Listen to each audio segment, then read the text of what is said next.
It's a pleasure having you here on Express Updates. I am Issac Bampoe Addo. We'll give you details of our stories after this break. You are welcome back.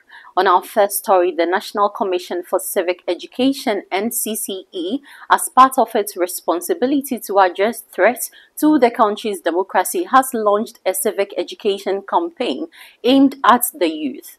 In an interview, the NCCE chairperson Kathleen Addy stated that civic education was a critical component for solidifying democracy governance, since it prepares individuals to elect excellent leaders to rule. She therefore emphasized the Commission's goal to educate young people and new voters to resist influence from money, divisive politics, and internet misuse, especially ahead of the 2024 general elections. She noted the focus on the youth is crucial due to their vulnerability to political manipulation and youthful exuberance. She further highlighted the Commission's collaboration with various entities to address issues like money in politics, fake news, and societal division as part of the sensitization journey.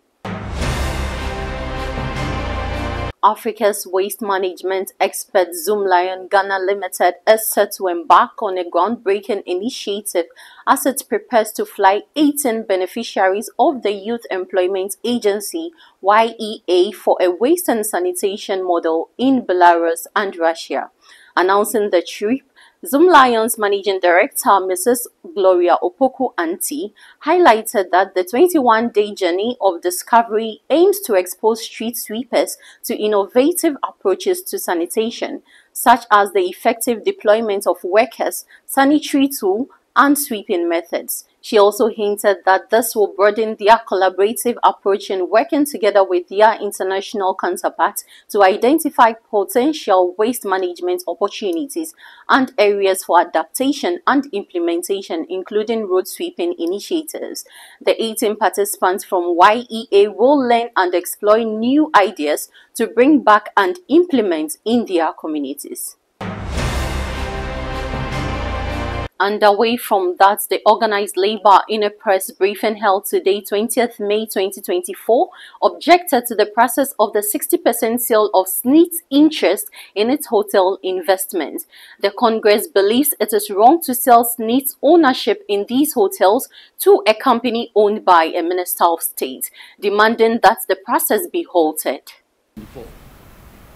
The workers' representatives on the Board of Trustees of SNITT briefed the top leadership of organized labor about the proposed sale of 60% of SNITT's interest in some hotels.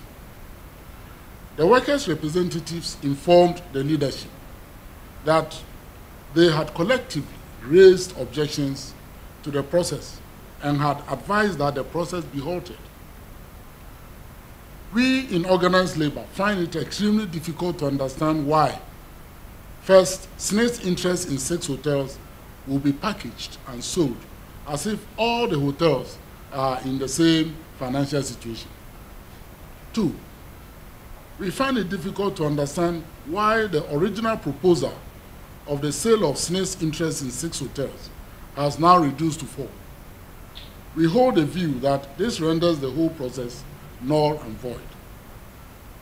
And 3, we find it difficult to understand why the proposed payment terms varied from the original MOU based on the recommendations of the transaction advisor. We also find it difficult to understand why SNITT's interest in these hotels should be sold to a company owned by a Minister of State. We do not think that this is right. Organized labor, therefore, demands that the process of the sale of SNITT's interest in the hotels be cancelled immediately. We are also calling on the Minister for Employment, Labor Relations, who is also responsible for pensions, to direct the Board of Trustees of SNITT to cancel the process immediately. Otherwise, we will advise ourselves. Still on that story, the chair of the forum, Dr. Issac Bampoe Addo, has declared that the funds do not belong to the state but to pension. These funds are not government funds. These funds are pension funds. And pensions are guarded by the Act 766. We have investment guidelines under Act 766. And clearly, these guidelines have not been followed. Government should be aware that we will not allow them to play chaskele with our funds. Should they dare go ahead, it will be the mother of all strikes in Ghana. Thank you. That was the chair of the forum, Dr. Issac Bampoe Addo.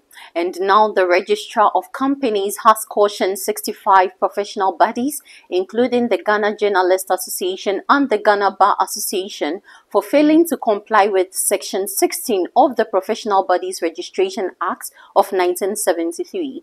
The section requires professional bodies to file annual accounts and update their certificates of membership. The defaulting organizations have been given an ultimatum by June 2024 to file their yearly returns. The deadline was originally set for December 2023, but those who failed to comply were allowed an extension of 6 months.